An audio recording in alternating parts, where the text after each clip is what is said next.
नमस्कार, मैं रवीश कुमार। बिहार में 5 लोगों को डायन होने के शक में जिंदा जला दिया गया। इनमें 3 महिलाएं हैं और 2 पुरुष। रात 10 बजे के आसपास करीब 50-60 लोग जमा होते हैं और 5 लोगों को खंबे से बांधकर जला देते हैं। 5 की मौत हो चुकी है। अब इस गांव में कोई नजर नहीं आ रहा है। इसी गांव के लोगों ने 5 लोगों को जलाकर मार दिया। तब शायद होश नहीं रहा होगा, लेकिन मार देने के बाद भाग जाने का ध्यान जरूर आया। क्या किसी को नहीं लगा होगा कि यह हत्या है और कानूनी कार्रवाई हो सकती है? मारने पीटने तक और जलाकर मार देने तक यहाँ के लोगों के दिमाग में किस बात की सनक चढ़ गई होगी? अगर भीड़ में इतनी ही ताकत थी तो हत्या के बाद भी वहीं खड़ी रहती, पुलिस के आने का इंतजार करती। लेकिन इस गांव में सब फरार बताए जा रहे हैं। अपनी आंखों के सामने 5 लोगों को जलकर मरता देखने वाले इस गांव के लोग कहां छिप गए हैं? इस गांव की आबादी 300 बताई जाती है। कहा जा रहा है कि 50-60 लोगों ने हमला किया। गांव का सन्नाटा बता रहा है कि सबको पता तो था कि हत्या अपराध है, लेकिन इसका जवाब नहीं मिल रहा कि जब भागने का होश रहा तो 5 लोगों को जलाकर क्यों मारा गया। 50 साल के बाबूलाल उरांव, 48 साल की सीता देवी, बेटा मंजीत कुमार, उसकी पत्नी रानी देवी और बाबूलाल उरांव की मां 65 साल की कातो देवी को जलाकर मार डाला गया। जलाकर मारने के बाद शवों को ट्रैक्टर में लादा गया और 2 किलोमीटर दूर ले जाकर एक तालाब में फेंका गया। जिस ट्रैक्टर से 5 शवों को ले जाया गया उसका भाड़ा भी 40,000 रुपया दिया गया। यह घटना कई तरह की नाकामी को उजागर कर रही है। संविधान भी फेल हुआ, सिस्टम भी फेल हुआ और समाज तो फेल हुआ ही। आपने कितने नेताओं को भाषण देते सुना है कि अंधविश्वास से बचिए, डायन, जादू टोना यह सब कुछ नहीं होता। अब कोई नहीं बोलता क्योंकि बोलने पर उसे धर्म विरोधी घोषित कर दिया जाएगा। आदिवासी इलाकों में डायन प्रथा के नाम पर मार दिए जाने की घटना से यह बिल्कुल नहीं समझना चाहिए कि वहीं तक यह सीमित है। इस भ्रम में मत रहिए कि यह कोई ग्रामीण प्रवृत्ति है और आदिवासी इलाकों तक ही सीमित है। शहरों में भी जादू टोना और अंधविश्वास का प्रचंड प्रचार हो रहा है। मिडिल क्लास तो भयंकर इसकी चपेट में है। जबकि संविधान का अनुच्छेद 51A(h) प्रत्येक नागरिक से उम्मीद करता है कि वह वैज्ञानिक सोच अपनाए और समाज में तार्किकता को बढ़ावा दे। संविधान के इस अनुच्छेद के अनुसार पूर्णिया के प्रशासन और समाज ने संविधान को फेल कर दिया। वो जमाना गया जब आप अंधविश्वास का विरोध भी कर सकते थे, लेकिन अब तो अंधविश्वास भी धार्मिक पहचान का हिस्सा बनकर राजनीति का एजेंडा बन गया है। आज के भारत में अंधविश्वास का विरोध करना धर्म का विरोध करना माना जा सकता है और सनकी लोगों की भीड़ इस बात के लिए आपका पीछा कर सकती है। जितने भी अंधविश्वास फैलाने वाले बाबा हैं, उन्हें धर्म की राजनीति के कारण संरक्षण मिल गया है, प्रोत्साहन मिल रहा है। उन सब के पीछे इन्हीं इलाकों की गरीब जनता अपने किसी कल्याण की आस में दौड़ी चली आ रही है। इस वजह से मीडिया भी अब खुलकर जादू टोना का प्रचार करता रहता है। हर दिन अखबार और वेबसाइट पर बुरी शक्तियों से छुटकारा पाने का विज्ञापन छपता रहता है। जागरण के प्रवीण कुमार के नाम से यह हेडलाइन है कि भूत प्रेत और डायन ने जीना दुभर कर दिया, तो इन उपायों से पाएं बुरी शक्तियों से छुटकारा। जबकि मीडिया को कहना चाहिए था कि यह सब बकवास होता है। इस तरह के अंधविश्वासों से छुटकारा पाने के लिए संविधान का पाठ कीजिए, विज्ञान को समझिए। नवभारत टाइम्स में बाकायदा हेडलाइन छपी है कि आपके बच्चे को भी लग सकता है नजरदोष। मीडिया ने भी अंधविश्वास को बढ़ावा देने में सक्रिय भूमिका अदा की है, बल्कि उसकी फैक्ट्री में ही रोज इस तरह के अंधविश्वास को एक वैध प्रोडक्ट के रूप में बनाकर पेश किया जाता है। YouTube पर टोटके बताने वालों के कारोबार मजे से चल रहे हैं। करोड़ों व्यूज आते हैं। कोई पति को काबू में रखने के उपाय बता रहा है, कोई सास को, कोई बॉस को। ऐसे टोटके की तलाश में करोड़ों लोग भारत के इस काम में लगे हुए हैं। टोटके सुझाने वाले जिस दर्शक समूह को तलाशते हैं उनमें महिलाएं भी हैं, पुरुष भी हैं, हर वर्ग के लोग हैं। उन्हीं को कहा जाता है कि आप रसोई में इस चीज से उस चीज से टोटका कीजिए। लेकिन जब अंधविश्वास का शिकार खोजना होता है तब भी महिला को ही पकड़ा जाता है। जरूरी नहीं कि हर महिला को डायन कहकर उस पर हमला ही किया जाए। बहुत सी महिलाओं के बारे में कहा जाता है, अफवाह फैलाई जाती है कि वो जादू टोना करती है, बुरी नजर से देखती है। उन महिलाओं के साथ भेदभाव शुरू हो जाता है, उनका सामाजिक बहिष्कार चलता है। यह बात हम आपको पहले इसलिए बता रहे हैं ताकि आप इस भ्रम में ना रहें कि पूर्णिया की घटना आदिवासी समाज तक सीमित रहने वाली घटना है। इस घटना के बहाने एक बार फिर से आदिवासी समाज के प्रति पूर्वाग्रह को स्थापित किया जा रहा है। मीडिया लिख रहा है कि उरांव जाति में, जनजाति में इस तरह की धारणाएं बनी रहती हैं, अंधविश्वास रहता है। अगर ऐसा ही है तो कोई जवाब दे कि YouTube में जादू टोना से लेकर बुरी नजर से बचाने वाले फर्जी वीडियो को करोड़ों की संख्या में क्या केवल आदिवासी समाज के ही लोग देख रहे हैं? एक बड़ा सवाल भारत सरकार से है। सरकार से कोई सवाल पूछता है तो सरकार ट्विटर से लेकर YouTube से वीडियो हटवाने के आदेश भेजती रहती है। इस तरह के अंधविश्वास फैलाने वाले कितने वीडियो सरकार ने हटवाए हैं? संविधान के अनुच्छेद 51A(h) का पालन करने की जिम्मेदारी क्या भारत सरकार या किसी भी राज्य सरकार की नहीं है? वो इन्हें नहीं हटाने के लिए कहेगी, क्योंकि मौन रूप से या इसे धर्म के हिस्से के रूप में बढ़ावा दिया जाता है जिसकी राजनीति कर सत्ता में बैठे हैं। इसलिए पूर्णिया की घटना को जरा व्यापक स्तर पर देखने की जरूरत है। आज धर्म के नाम पर राजनीति की गुंडागर्दी के कारण संविधान की मूल भावनाओं को लागू करना मुश्किल हो गया है। अंधविश्वास के खिलाफ लड़ने वाले डॉक्टर नरेंद्र दाभोलकर की हत्या कर दी गई। उन्हें धर्म विरोधी चश्मे से देखा जाने लगा। डॉक्टर नरेंद्र दाभोलकर ने अंधश्रद्धा के खिलाफ कई किताबें लिखी हैं। ये किताबें हिंदी में भी हैं। बिहार सरकार को दाभोलकर की इन किताबों को हर पंचायत में बंटवाना चाहिए। 2013 में दाभोलकर की हत्या के 4 दिन बाद ही महाराष्ट्र में काले जादू के खिलाफ एक बिल पारित किया गया, जबकि बिहार में 1999 से ही डायन प्रथा निवारण अधिनियम लागू है। इस कानून के 25 साल हो गए लेकिन घटनाएं बंद नहीं हुई। अक्टूबर 1999 में राबड़ी देवी के कार्यकाल में यह कानून पास हुआ और उस वक्त बिहार पहला राज्य बना जिसने डायन प्रथा निवारण अधिनियम जैसा कानून बनाकर डायन प्रथा के खिलाफ कानूनी पहल शुरू की। लाइव लॉ ने लिखा है कि डायन प्रथा के खिलाफ कानून बनाने वाला बिहार पहला राज्य था। न्यू इंडियन एक्सप्रेस ने लिखा है कि जब 2001 में झारखंड में डायन प्रथा के खिलाफ कानून बना तो बिहार के कानून को ही हूबहू अपना लिया गया। उस समय झारखंड में बीजेपी के बाबूलाल मरांडी मुख्यमंत्री थे। राबड़ी देवी के बनाए कानून को बीजेपी ने भी अपनाया। यह बात शायद बीजेपी को अब पसंद ना आए, लेकिन राबड़ी देवी ने शुरुआत की तो 2001 में झारखंड और 2005 में छत्तीसगढ़ में डायन प्रथा के खिलाफ कानून बना। अन्य राज्यों में भी बना। आज बिहार में तथाकथित जंगल राज नहीं है। तब 5 लोग डायन होने के शक में जलाकर मार दिए गए और जब तथाकथित जंगल राज बताया जाता था तब राबड़ी देवी डायन प्रथा के खिलाफ कानून बना रही थीं। अभी हाल में छत्तीसगढ़ में एक घटना हुई। 17 साल की एक लड़की समेत 3 महिलाओं को डायन होने के शक में मार दिया गया। छत्तीसगढ़ में डायन को टोनही कहते हैं। पूर्णिया की घटना केवल पूर्णिया की नहीं है।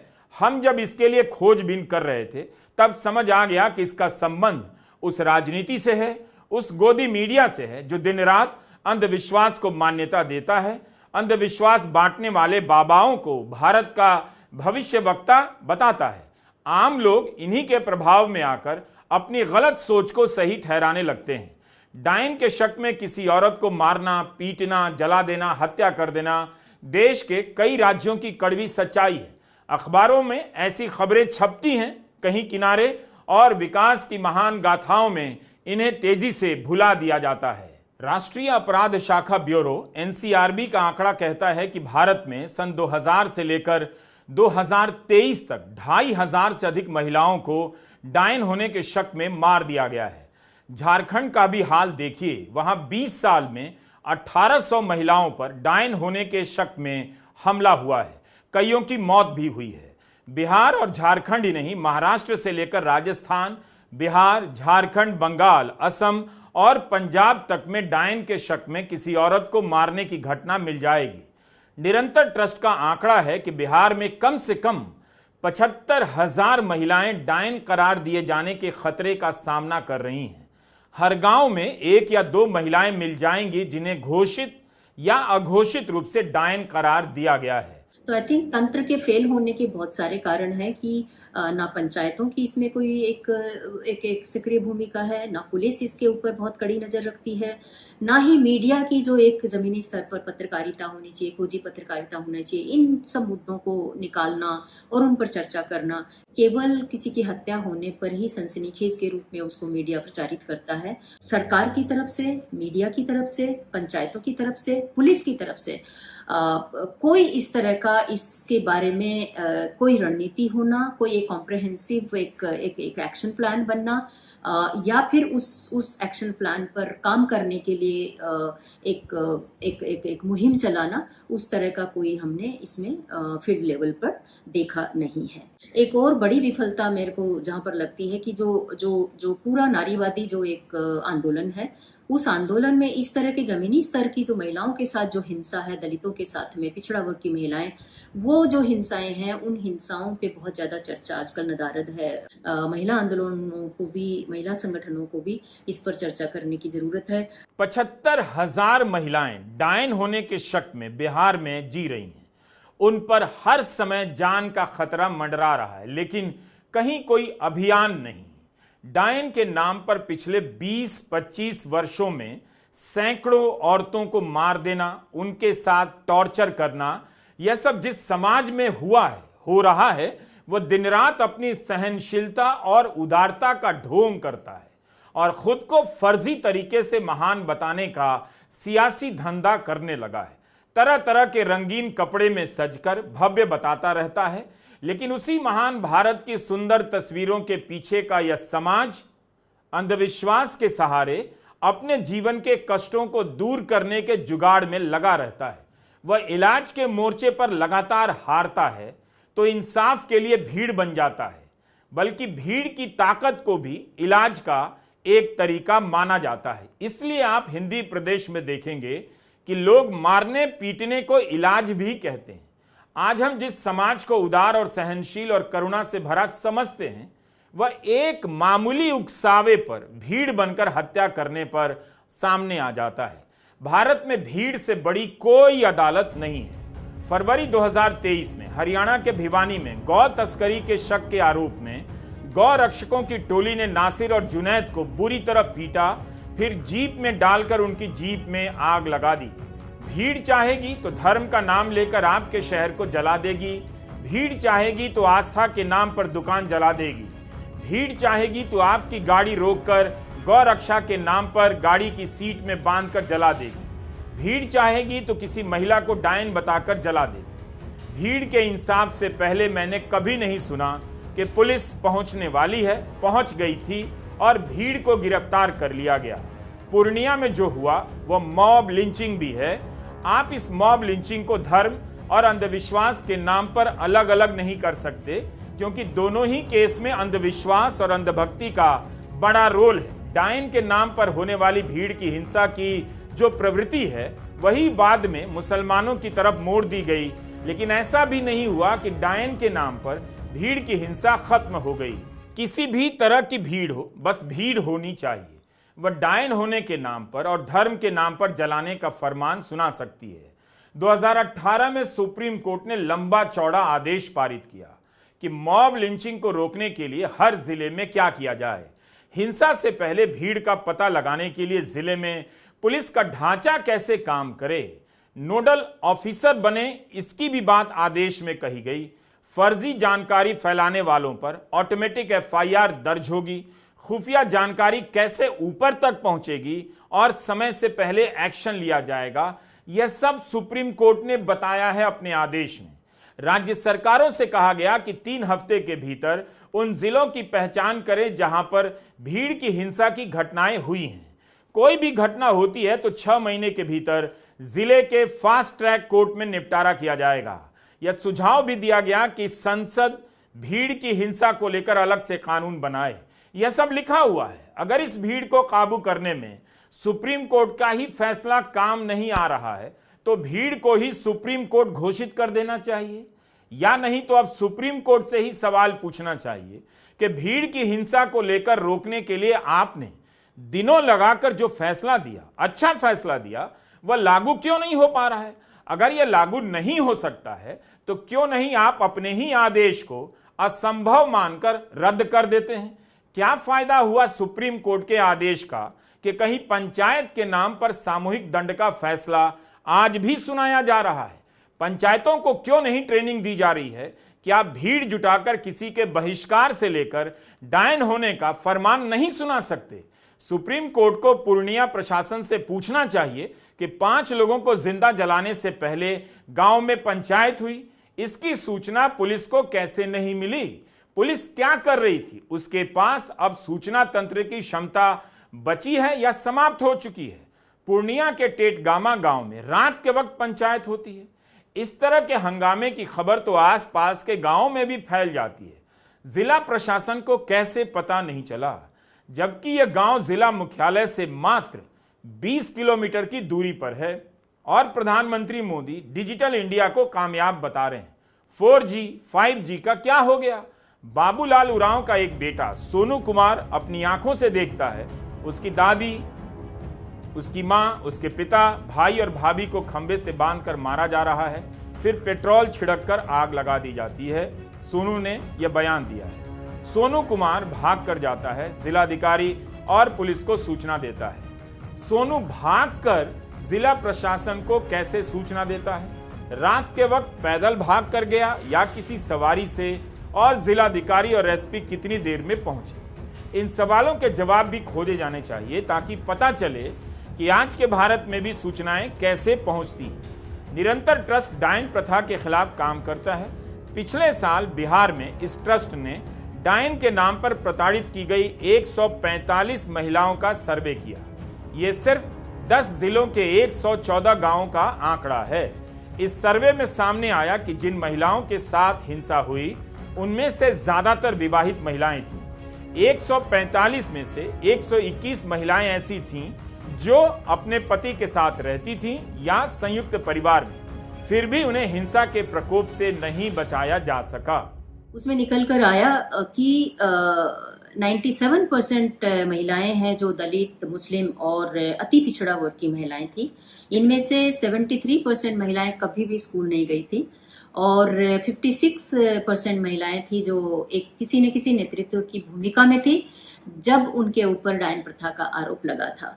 और ये एक हमको दिखाता है कि किस तरह की महिलाएं हैं जिन पे इस तरह की हिंसा समाज करता है या समाज के कुछ वर्गों में हिम्मत आती है कि इन औरतों पे हम हमला कर सकते हैं। ये दलित हैं, ये संसाधन विहीन हैं, या अशिक्षित हैं और किसी तरह का बहुत खास कोई इनका एक कमाई का जरिया नहीं होता है। बहुत सारी चीजें निकल कर आई थी हमारे सर्वे में, लेकिन मैं 3 चीजों को यहाँ पर रखना चाहूंगी। 81 सरपंचों से इस सर्वे के दौरान जो बात हुई उसमें 69% सरपंचों को यहाँ तक ये मालूम नहीं था कि बिहार में डायन प्रथा निषेध कोई इस तरह का कानून बना हुआ है 2000 का। क्यों करीब 25 साल के बाद भी, इस कानून के आने के बाद भी इस तरह की घटनाएं होती रहती हैं। हमने देखा पिछले 3 महीने में गया में 2 घटनाएं हुई हैं जहाँ पे महिलाओं को मारा गया है, रोहतास में एक घटना हुई है जहाँ पे हत्या की एक महिला की, और अब ये पूर्णिया में हमको पता चला है। ये जो हिंसा है वो इस तरह की हिंसा नहीं है जो आपके घर की 4 दीवारी के अंदर होती है। आस पड़ोस में गांव को पता होता है कि किस महिला को डायन कह के प्रताड़ित किया जा रहा है। अनुपात में देखें तो दलित महिलाओं को डायन के नाम पर काफी टारगेट किया जाता है, मगर किसी के दरवाजे पर फूल, अगरबत्ती, दही, अक्षत, सिंदूर छोड़ जाने का खेल कौन नहीं करता, कहां नहीं होता और किस अपार्टमेंट में नहीं होता, आप सब जानते हैं। भारत को नया भारत घोषित कर दिया गया, लेकिन नया हुआ क्या? एक फ्लाईओवर ढंग का नहीं बनता। पहली बरसात में फ्लाईओवर की सड़क दरक जाती है। रही बात समाज में तार्किकता, वैज्ञानिक सोच के प्रसार की, तो वह अब एक तरह से अपराध हो गया है। बात होती है वैज्ञानिक सोच की, मगर फोन और रॉकेट बनाने तक सीमित रह जाती है। समाज जिस अंधविश्वास का शिकार है उसे धर्म के नाम पर वैज्ञानिक घोषित कर दिया गया है। आज सबसे बड़ी चुनौती है विज्ञान को अंधविश्वास से अलग करने की। आप प्रधानमंत्री मोदी से इस बारे में पूछिएगा, अंधविश्वास में विज्ञान ढूंढकर बता देंगे। कई लोग पूछते हैं अक्सर इन दिनों मुझसे क्या यह मेरा चैनल है? रवीश की आवाज नाम से किसी और ने चैनल बना लिया है, थंबनेल पर मेरी तस्वीर लगाकर भ्रम फैला रहा है। धोखे से 70,000 सब्सक्राइबर हो गए हैं। असल में एआई के इस्तेमाल से मेरी आवाज की नकल बना ली जाती है और वीडियो का छोटा हिस्सा लेकर मुझे बोलता हुआ दिखाया जाता है। यह सही नहीं है। जिन्होंने भी इस तरह के चैनल बनाए हैं उनसे गुजारिश है कि ऐसा ना करें, वरना हम कानूनी कार्रवाई के लिए मजबूर हो जाएंगे। आप दर्शक भी ऐसे चैनलों को ना देखें। इन पर दिखाई गई किसी बात का भरोसा ना करें। आप दर्शकों को झांसा देने के लिए एआई से मेरी आवाज की नकल की गई है, चेहरे से वीडियो बना लिया गया है और दर्जनों चैनल यूट्यूब पर लॉन्च कर दिए गए हैं। ये लोग मेरे नाम पर आपको झांसा दे रहे हैं, आप सावधान रहिएगा। तो बाबा से लेकर ऐसे फ्रॉड लोगों को पता है, भरोसे के नाम पर ही लोगों को ठगा जा सकता है। इन्हें पता है कि आप मुझ पर भरोसा करते हैं, तो मेरा फोटो लगाकर आपको ठगने आ गए हैं। कई बार दवा बेचने के लिए भी मेरी तस्वीर और आवाज का इस्तेमाल किया जाता है।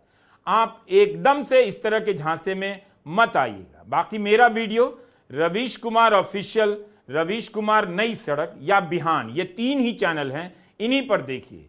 इन तीनों को सब्सक्राइब कर लीजिए और अब ज्वाइन भी कीजिए। नमस्कार, मैं रवीश कुमार।